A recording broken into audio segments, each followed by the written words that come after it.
need to hang up that computer call. Come over here and kiss me on my hot mouth. I'm feeling romantical.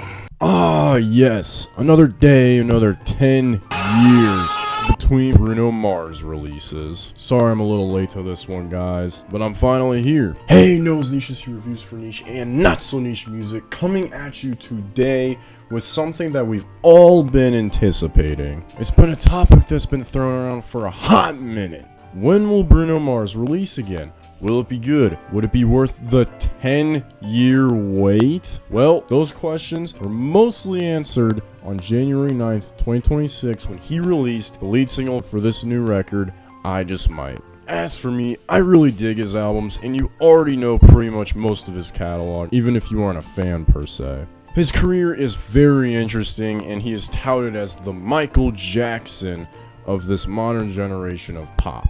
And I tend to mostly agree.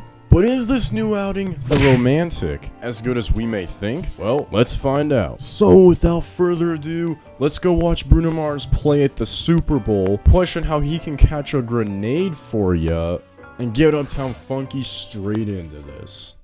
So overall, I think this album is good to pretty good. I prefer his other albums, but that's not to say there aren't fun and good moments on here. Bruno is still writing catchy and memorable hooks. His singing on this record is stunning. I'm really happy to hear that he can still hit high notes that you'd think he wouldn't be able to hit being 40 years old. Jesus Christ. He's approaching the age where most artists seem to struggle with singing. So, it's great to see him still singing excellently on this record. This album also feels like he's drawing more from his roots with the Latin music genres, specifically focusing on bolero, salsa, mambo, and cha-cha-cha.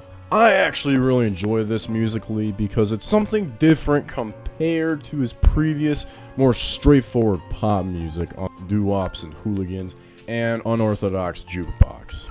I think that now that he's a very well-established artist, he knows and feels that he can start to experiment with his music, which I'm all for. I really enjoy it when artists try to evolve their sound, whether it's for the best or the worst.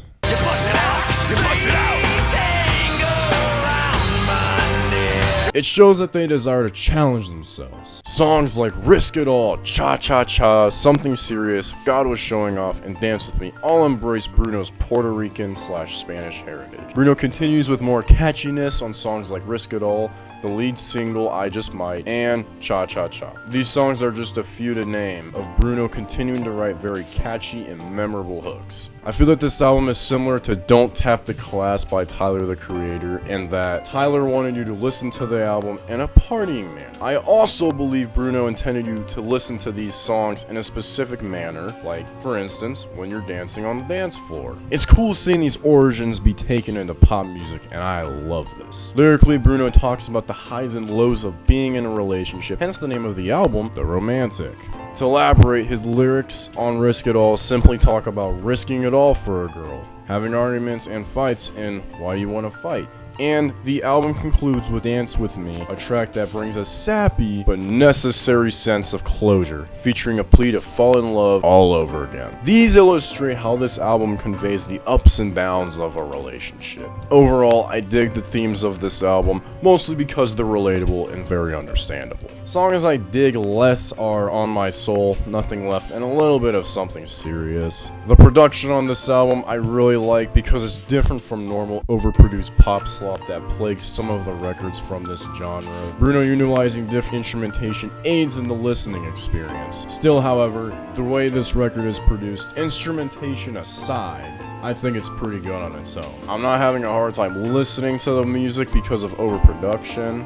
Now, Noah, you may ask, how does this outing stand up against his preceding albums? Well, it's hard to say. Bruno's had many different types of projects he's been a part of. There's Silk Sonic, which is a nostalgic, high-energy fusion of 1970s funk, soul, and R&B, put together into one project with Anderson .Paak. This new project that is exclusive to him, which he expands upon his sound, drawing on Latin American influences. And then there's his pop projects from the early 2000s, which I do enjoy more than this new outing. I could go on and on. But do we really want to get into fat, juicy and wet.